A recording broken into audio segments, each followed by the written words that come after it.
ये देखें प्याज अच्छी तरीके से हो गई है। हमें इसको बहुत ज़्यादा काला नहीं करना है, बस हल्का लाइट ब्राउन से करना है। अब इसको हम टमाटर को इसको ग्राइंड करके स्टार्ट करते हैं अपनी रेसिपी बनाना।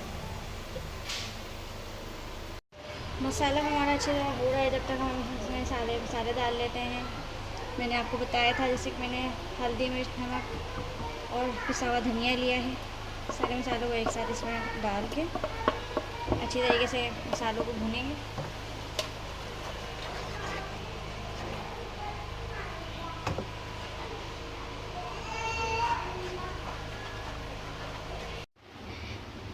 चलें जी, 10 मिनट हो गए हैं तो मसाले को देख लेते हैं क्या सूरत हाल है।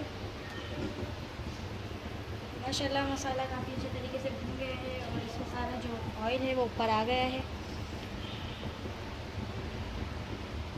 तो मसाला काफ़ी थिक हो रहा है, तो हम इसमें आधा कप पानी शामिल कर देते हैं। बाकी आपकी मर्ज़ी, आप जिस तरह की ग्रेवी चाहें, पतली या गाढ़ी। मैंने इसमें आधा कप पानी डाला है।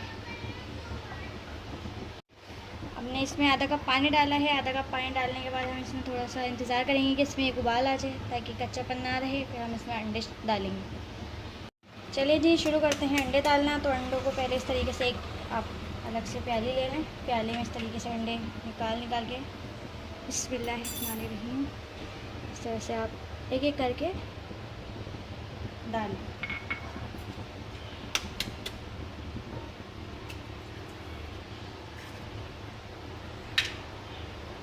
कोई जल्दबाजी नहीं है, बिल्कुल आराम आराम से अंडों को डालें आप मसाले में इस तरीके से। ये देखें, झटपट मज़ेदार से दम वाले अंडे बिल्कुल तैयार हैं। बहुत ही आसान सी रेसिपी है, कुछ ज़्यादा नहीं है। बस आपने मसाला ग्राइंड करा और अंडे डाल के दम पे लगा दिए। तो आप लोग ज़रूर इसको ट्राई करिएगा और मुझे बताते रहिएगा कि आप लोग को मेरी वीडियोस कैसी लग रही हैं। चलें जी, अल्लाह हाफिज़। ये देखें जी, सालन हमारा बिल्कुल तैयार हो गया है। ये हैं दम वाले अंडे। दम वाले अंडों को मैंने 10 मिनट के लिए छोड़ दिया था अंडे डालने के बाद। अब ये पक्के बिल्कुल तैयार हो गए, तो अब इससे हम डिश में सर्व करते हैं।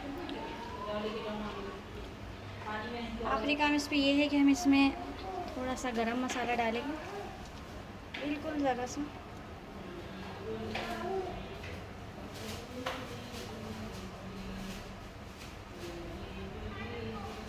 बस